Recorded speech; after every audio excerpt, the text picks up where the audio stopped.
Hi, this is your girl Evangelist Kasawale. Bless you that you are watching me. We are still continuing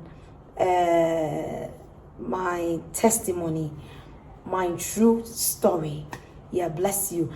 And you know something, keep on subscribing, commenting, like and share for others to come and join this platform. You know, we need more people to listen to the word of wisdom. Yes, so share for your brothers, share for your sister, share for your siblings, any other people to come and join this platform. Bless you. You know, yesterday we landed, or where we stopped was where Adam's spirit, using nails, painting his fingers black and all colors. Yes, that's what Adam's spirit was doing. At the same time, Adam's spirit have earrings. So you can see, and today a lot of men, a lot of guys, a lot of boys are using earrings for their ears. That's what Adam's spirit does. And you know, those guys that they wear autofista, yes, when they dress and they wear autofista, that's what Adam's does. So now the spirit of Adam's is ruling. He is ruling the guys. He is ruling the boys. You look at what is going on. The guys are always wearing autofista, at the same time earrings, at the same time dark nails, at the same time cutting their hair under like this. That's what Adam's spirit, that's what he does. That's what he uses to influence the guy, to draw their attention. You know, if you're a guy and you are watching me, start changing, because you are doing a will. You are not doing the will of the Father in heaven, but rather you are doing the will. You are doing the will of water spirit. That's what you are doing. So if you are like that, start to change. Otherwise, your soul is drawing under the sea. Those people that they are doing that, their soul is drawing in the sea. I'm telling the truth.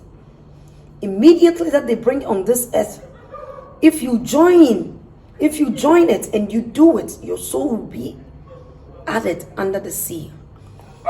And at the same time, you know, so it got to some point when I was at the Fijasi and I was working, and as I was saying, I was giving him all the money that I was working with.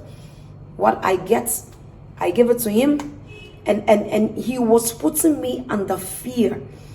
He put fears on me.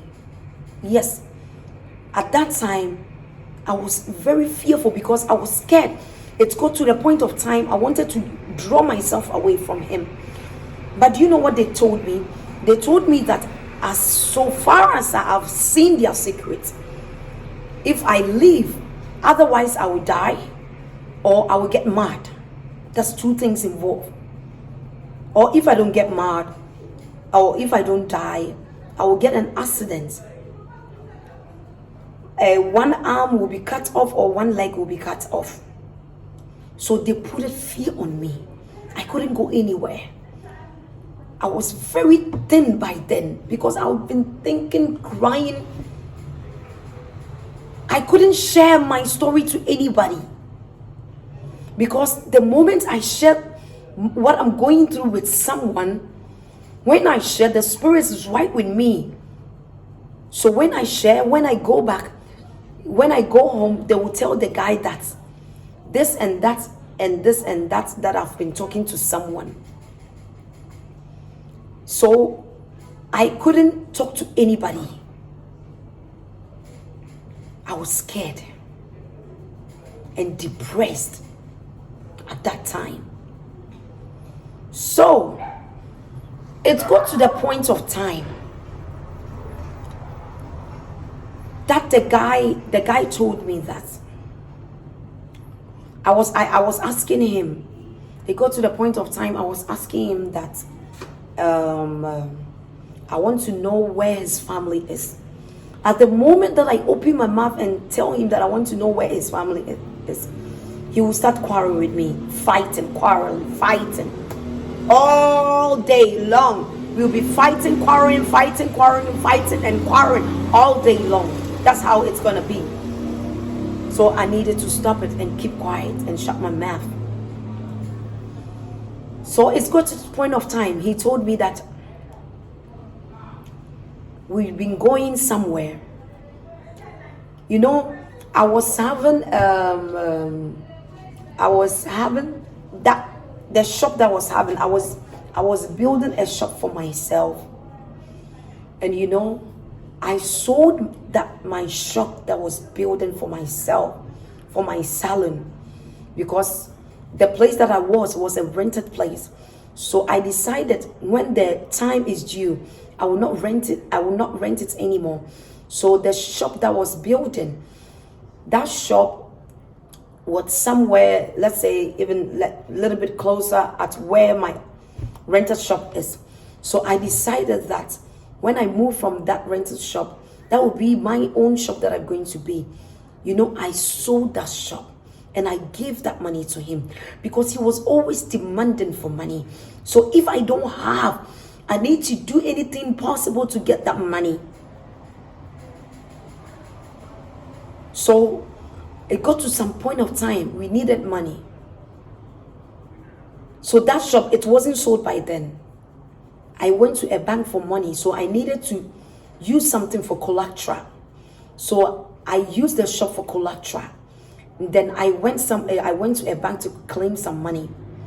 So after claiming money, and I claimed some money from I borrowed some money from some friends.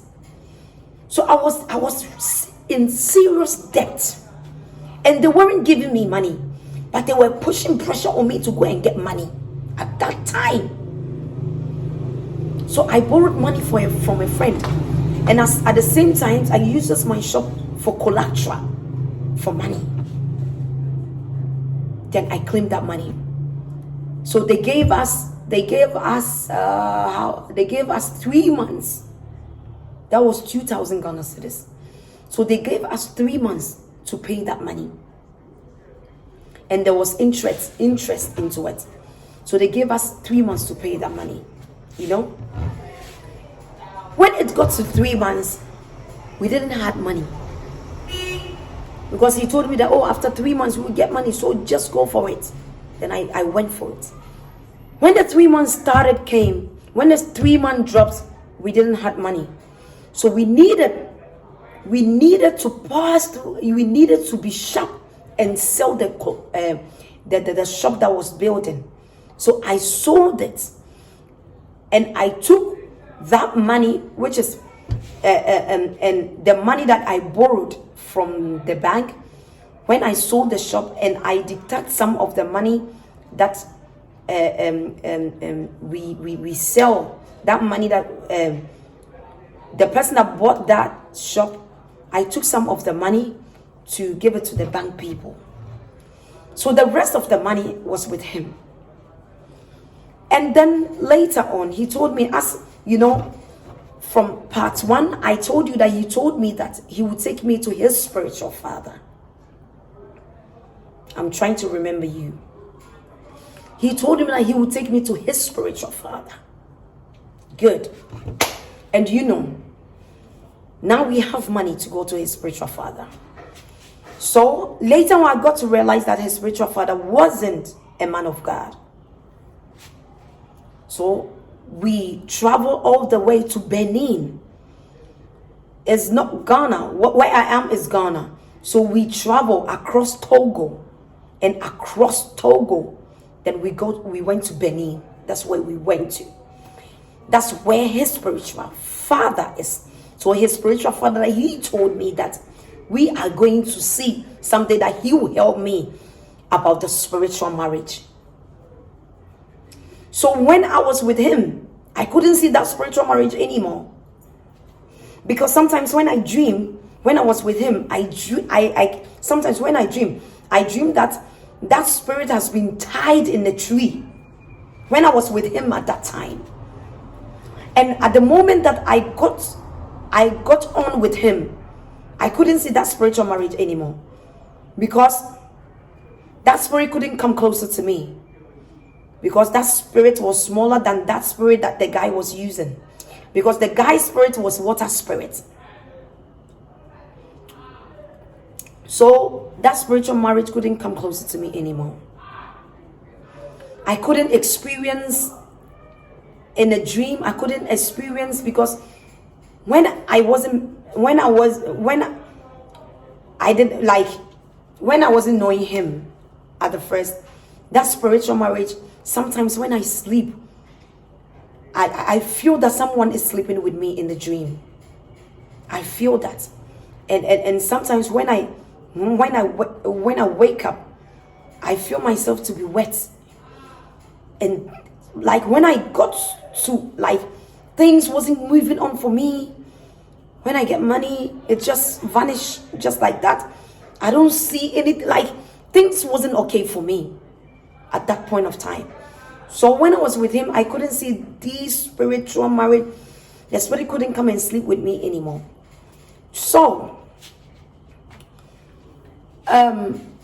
he told me that he's going to, we will go to his spiritual father to see him. So from Ghana all the way Togo to Benin, that's where we went. And what it went on there, that story will be tomorrow. So don't miss this. What is went on there, it's horrible. So meet me tomorrow and listen to this, and you'll be blessed. Bless you, bless you, bless you. Bye.